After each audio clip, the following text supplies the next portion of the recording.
sejak surat pernyataan perang pemerintah Hindia Belanda terhadap Kerajaan Aceh pada tanggal 26 Maret tahun 1873. Belanda mengirimkan pasukan 3.000 prajurit untuk melakukan invasi pertamanya di Aceh. Situasi ini berubah total. Dari sebelumnya hidup tentram dan damai menjadi medan peperangan. Ratusan jiwa masyarakat Aceh menjadi korban peperangan.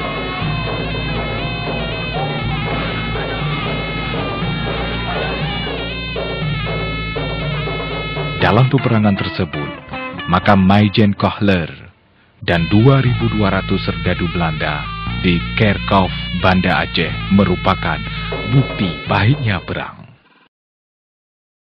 Penyebab utama konflik Aceh yang berlangsung hampir setengah abad lamanya mempunyai akar sejarah yang sangat panjang.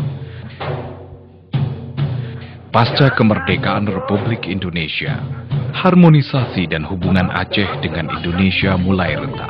Pada masa kemerdekaan, ketika pemerintah Soekarno baru berumur sebulan, yaitu tanggal 15 September 1945, untuk pertama kalinya, pertikaian Aceh dengan Indonesia terjadi, yaitu pada saat Tengku Muhammad Daud Chumbo, putra Ule Balang, tidak mengakui kemerdekaan Indonesia di Aceh, yang kemudian dikenal dengan peristiwa Chumbo. Selanjutnya, pada tahun 1953, pemberontakan DITI di bawah pimpinan Tengku Daud Bereh. Konflik perang tersebut terjadi di Aceh hingga masa berakhirnya perang DITI dengan sebuah perjanjian Lamtih yang ditandatangani oleh Hasan Saleh selaku perwakilan DITI dengan pemerintah Indonesia tanggal 7 April 1957. Sejak Aceh mendapatkan status politik sebagai daerah istimewa yang dinyatakan otonom dalam bidang pendidikan, agama, dan hukum, serta adat pada periode pemerintahan Soekarno. Namun hak istimewa tersebut, Aceh selalu dilupakan.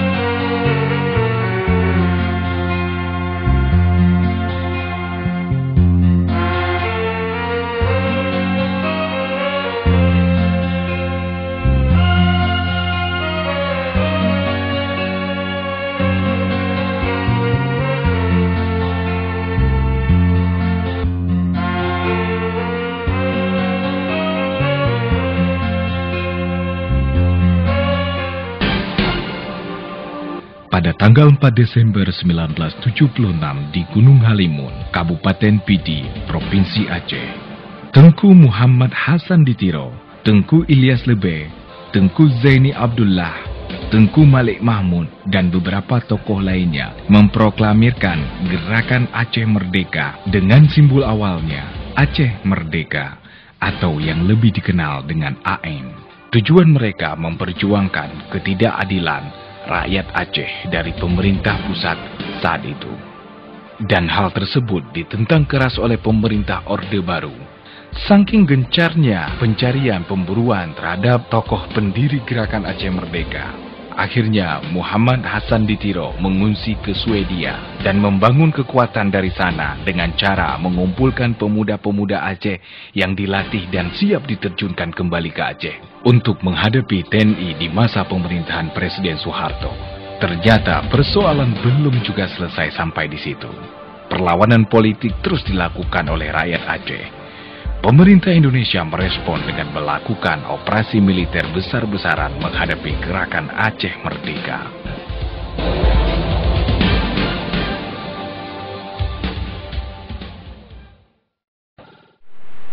Aduh, Ming!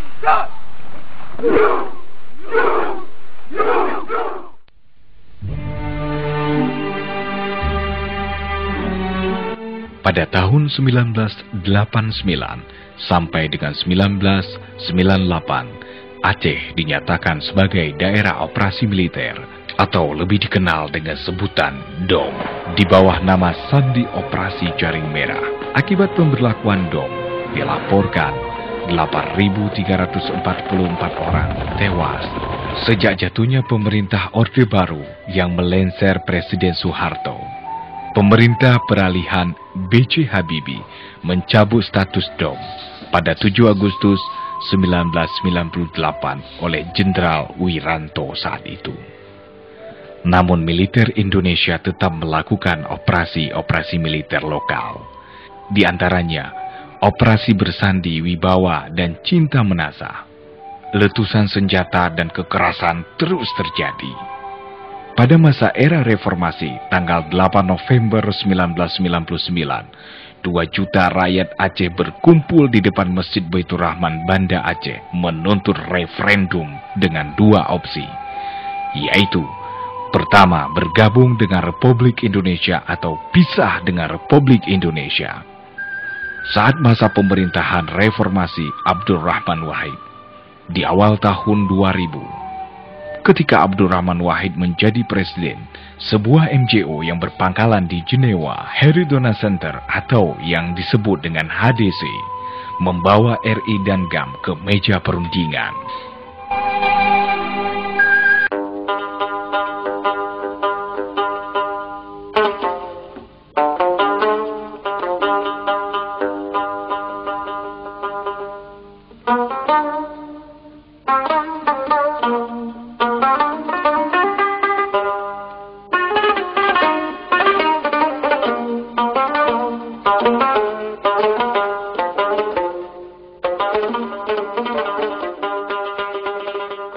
Langkah ini dimaksudkan sebagai langkah awal menuju penyelesaian konflik perang di Aceh. Sayangnya, kesepakatan itu efektif berjalan sekitar 3 bulan lamanya dan kembali gagal ketika memasuki tahap demilitarisasi. Peperangan pun tak dapat dibendung lagi. Kontak tembak pun hampir di seluruh wilayah Aceh kembali mewarnai langit dengan asap misiu, dan ceceran darah membekas di tanah rencong tak terelakkan lagi. Tahun 2002, proses perundingan terus berlanjut, dan kedua belah pihak kembali ke meja perundingan. Satu kesepakatan damai yang disebut dengan KOHA, yang ditandatangani pada tanggal 9 Desember 2002 di Jenewa. Walaupun kedua belah pihak telah melahirkan kesepakatan damai, namun belum juga menemukan titik kompromi dalam mengakhiri konflik perang. Insiden demi insiden terus saja terjadi.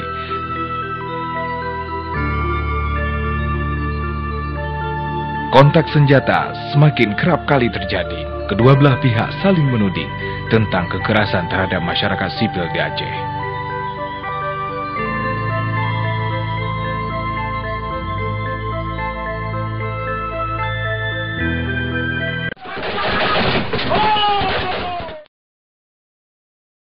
Harapan damai kemudian muncul kembali ketika disepakati pertemuan bersama tanggal 17 dan 18 Mei 2003 di Tokyo, Jepang.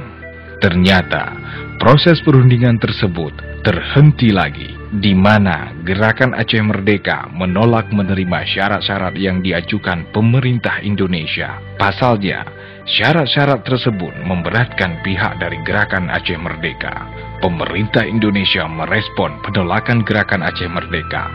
Dan dalam perhitungan jam, Presiden Megawati Soekarno Putri menandatangani darurat militer untuk Aceh. Maka operasi terpadu akan dilaksanakan dengan sebuah keputusan Presiden yang dirancang untuk dikeluarkan besok atau paling lambat tanggal 19 Mei. Dengan dikeluarkan kebijakan tersebut, KOHA dan peran HDC terhenti melanjutkan damai di Aceh.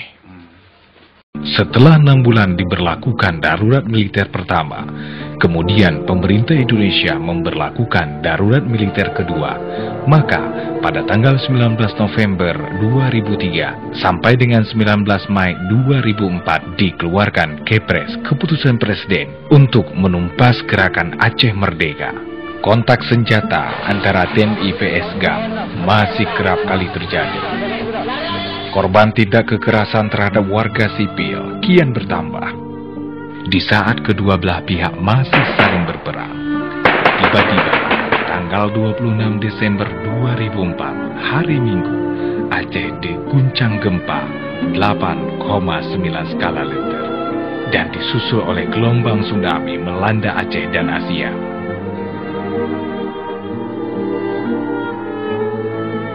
Pada saat itu, Aceh menjadi pusat perhatian dunia. Seluruh media cetak, media tulis, dan media elektronik memberitakan tsunami di Aceh. Di samping itu, untuk memudahkan penyaluran bantuan terhadap korban tsunami di Aceh, seluruh pemimpin dunia menekan kedua belah pihak RI dan GAM agar dapat kembali ke meja perundingan. Pat ujinnya hana pirang, pat perangnya hana reda. Begitulah pepatah orang tua dulu. Dengan diperankan Krisis Manajemen Inisiatif CMI dan didukung oleh Uni Eropa.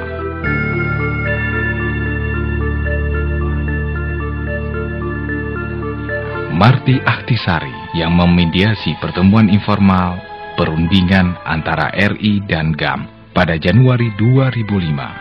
Melalui berbagai lobi tingkat tinggi yang dilakukan oleh penerima Nobel Perdamaian Marty Ahtisaari, perundingan RI dan GAM berlangsung 5 babak dan dilakukan di tempat peristirahatan milik pemerintah Finlandia 25 km dari pusat kota Helsinki.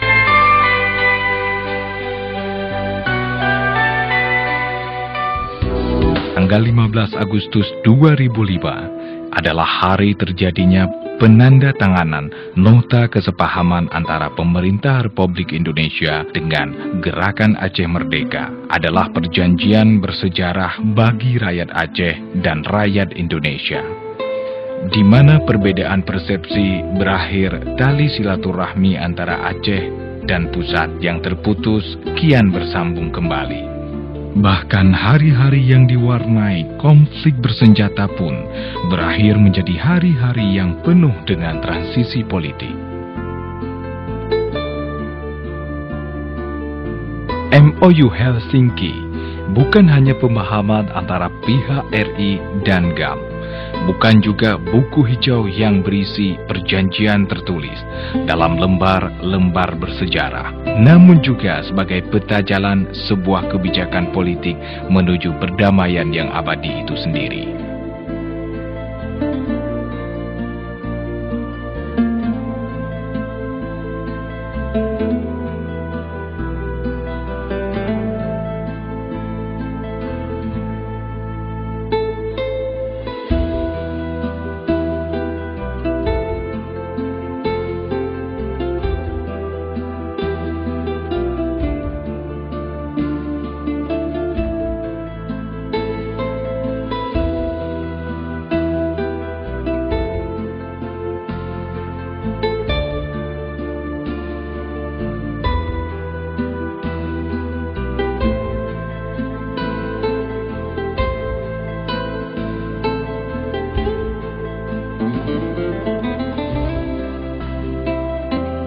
Setiap fase dari sebuah proses transformasi pasti ada tujuannya, dan pertanyaan mendasarnya, kemana MOU Helsinki akan membawa Aceh? Dalam paragraf kedua MOU Helsinki tertulis, para pihak bertekad untuk menciptakan kondisi sehingga pemerintah rakyat Aceh dapat mewujudkan melalui suatu proses yang demokratis dan adil dalam negara kesatuan dan konstitusi Republik Indonesia. Artinya, MOU Helsinki akan membawa Aceh menuju pemerintahan rakyat Aceh dalam prinsip-prinsip demokratis dan adil. Itulah sebenarnya tujuan dari MOU Helsinki, yaitu membawa Aceh kepada martabat dan kedaulatannya. Bermakna bermartabat secara ekonomi, politik, sosial, keamanan, perdamaian, serta berdaulat dan bermartabat sebagai rakyat dalam bingkai Negara Kesatuan Republik Indonesia.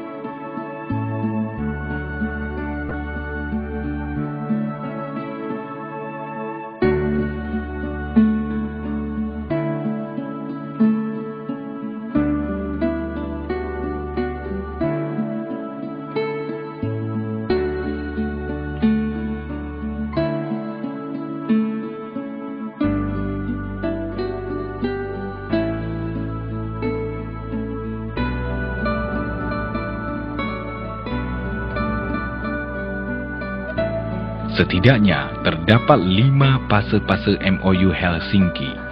Pertama, fase penandatanganan MOU Helsinki. Kedua, fase transisi militer. Ketiga, fase transisi sipil. Keempat, fase pemerintahan transisi. Dan fase kelima adalah fase pemerintahan rakyat Aceh.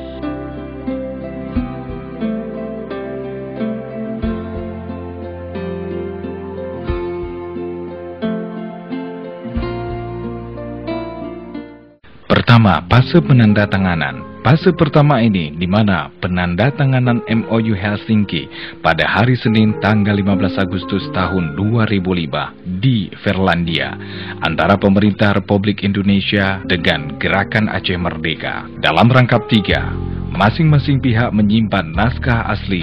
Demikian juga pihak ketiga yaitu Crisis Management Initiative (CMI) menyimpan naskah bertanda tangan basah. Fase ini menandakan berakhirnya konflik antara pemerintah Republik Indonesia dengan Gerakan Aceh Merdeka sejak tahun 1976 sampai 2005. Penandatanganan MOU Helsinki juga atas dasar peluang kewenangan khusus yang diberikan pusat terhadap Aceh, di mana pada tahun 2002 pemerintah Indonesia melakukan amandemen Undang-Undang Dasar 1945, yaitu Pasal 18B tentang daerah yang bersifat khusus dan istimewa diatur dengan undang-undang, dan Aceh mendapatkan porsi yang khusus sebagai daerah yang memiliki kekhususan dan kewenangan berbeda dengan provinsi-provinsi lainnya.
Fase kedua adalah fase transisi militer.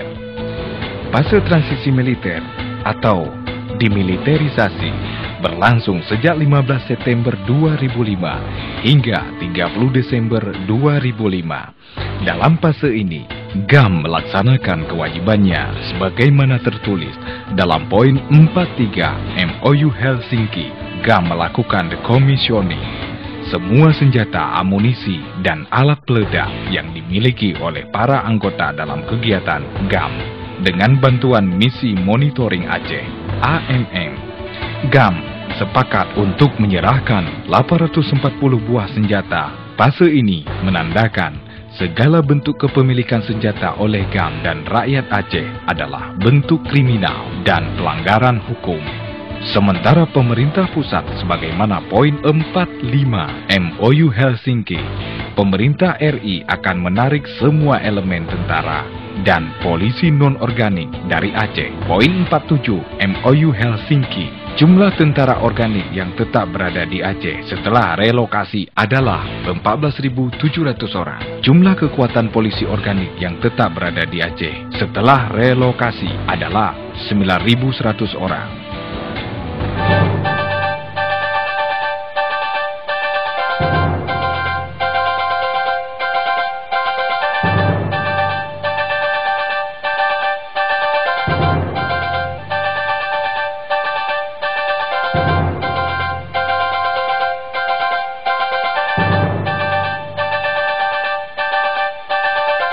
Dalam fase ini, pemerintah Indonesia juga memberikan amnesti terhadap 1.488 orang mantan GAM yang ada di LP di seluruh Indonesia. Namun masih terdapat 3 orang lagi hingga saat ini Napol Aceh yang masih belum dibebaskan di LP Cipinang, yaitu Tengku Ismuhadi Jafar, Irwan Ilyas, dan Ibrahim Hasan. Dalam fase ini juga terjadi perubahan dari Tentara Nanggro Aceh (TNA) yang merupakan basis militer GAM menjadi Komite Peralihan Aceh (KPA). Untuk memudahkan proses reintegrasi mantan kombatan GAM, pemerintah membentuk Badan Reintegrasi Aceh (BRA) yang kemudian berubah nama menjadi Badan Reintegrasi Damai Aceh (BRDA). Sementara untuk mengawasi proses perdamaian di Aceh, pemerintah pusat membentuk Forum Komunikasi dan Koordinasi (FKK) di bawah Des Aceh, Menko Polhukam. Fase ketiga yaitu fase transisi sipil. Fase ini berlangsung sejak 1 Januari 2006 sampai terpilih gubernur transisi atau eksekutif.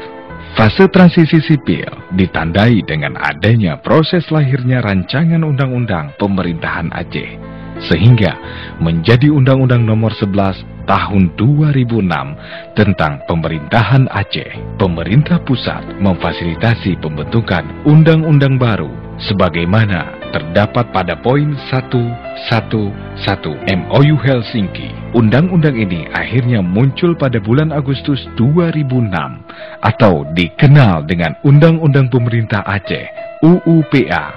Jika dilihat dari interval waktu yang diberikan berdasarkan MOU Helsinki, UUPA melebihi waktu 3 bulan dari perjanjian yang telah ditandatangani. Hal ini menunjukkan secara hukum sebenarnya UUPA telah valid. Sementara dari 35 pasal dari 273 pasal bertentangan dengan MOU Helsinki. Namun pada saat ini UUPA dapat dikatakan sebagai produk hukum transisi menuju perubahan sesuai dengan MOU Helsinki. Inilah tantangan ke depan yang perlu dilakukan untuk perubahan UUPA yang dapat dilakukan oleh legislatif terpilih pada pemilu 2009 lalu dan ke depan.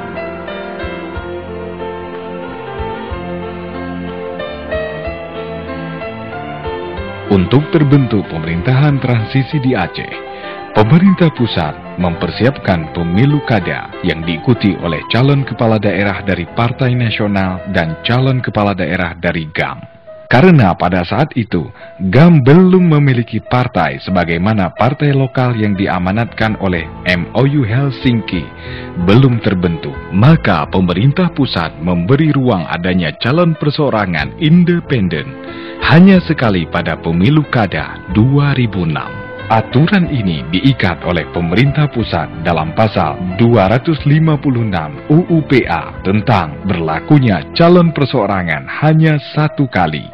Sementara dalam kompetisi politik di pilkada selanjutnya, pemerintah pusat memberi ruang adanya partai politik baik nasional maupun lokal.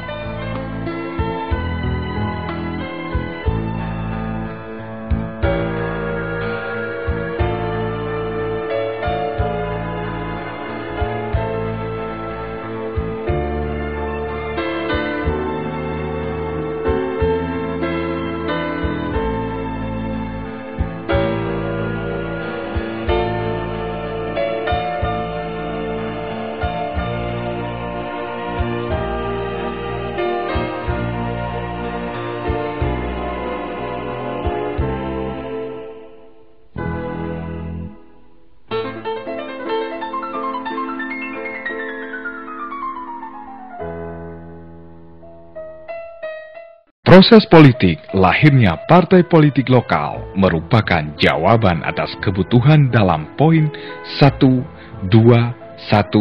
MOU Helsinki. Berdasarkan MOU di atas, partai lokal muncul di Aceh sebanyak 6 partai lokal yang lulus verifikasi dari Departemen Hukum dan HAM RI. Keenam partai tersebut adalah Partai Aceh atau PA, Partai Rakyat Aceh atau PRA, Partai Sira, Partai Daulat Aceh, PDA, Partai Aceh Aman Sejahtera, PAAS, dan Partai Bersatu Aceh, PBA. GAM hanya membentuk satu partai lokal, yaitu Partai GAM, yang berubah menjadi Partai Aceh atau PA.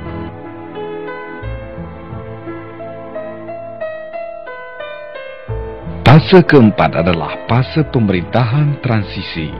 Fase ini berlangsung sejak Februari 2007 sampai dengan pemilu legislatif. Pada fase ini, poin 1, 2, 3 MOU Helsinki diterapkan, yaitu pemilihan lokal yang bebas dan adil akan diselenggarakan di bawah undang-undang baru tentang penyelenggaraan pemerintahan di Aceh untuk memilih kepala pemerintahan Aceh dan pejabat terpilih lainnya pada bulan April 2006 serta untuk memilih anggota legislatif Aceh pada tahun 2009. Dalam fase ini, poin 1, 2 MOU Helsinki dijalankan. Disinilah dasar munculnya calon independen yang hanya sekali dan adanya pilkada di Aceh serta dasar lahirnya partai lokal sebagai jalur partisipasi politik rakyat Aceh pada pemilu pilkada.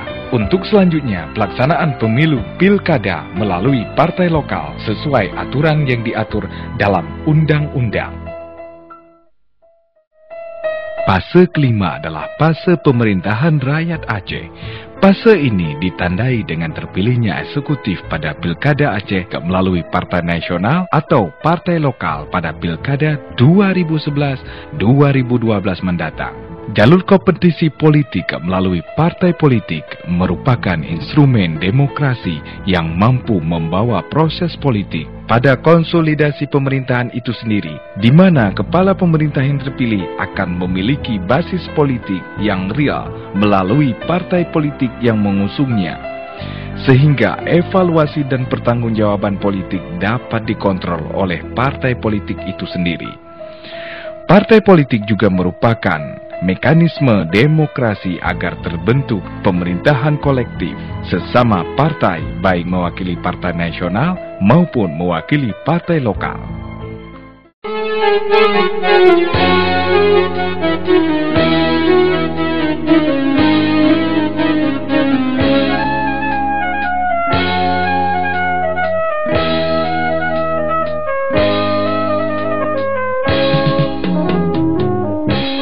Semua fase akan dapat dilalui dengan baik jika syarat dari fase transformasi itu sendiri telah tertuang dalam ideologi dan politik rakyat Aceh. Syarat itu adalah membangun saling kepercayaan, kesepahaman bersama menuju konsolidasi dan persatuan rakyat Aceh, identitas politik dan demokrasi yang berpedoman pada kepentingan Aceh, konsolidasi pemerintah rakyat Aceh yang kuat serta kepemimpinan yang kolektif yang mampu membawa Aceh kepada tujuan dari MOU Helsinki itu sendiri.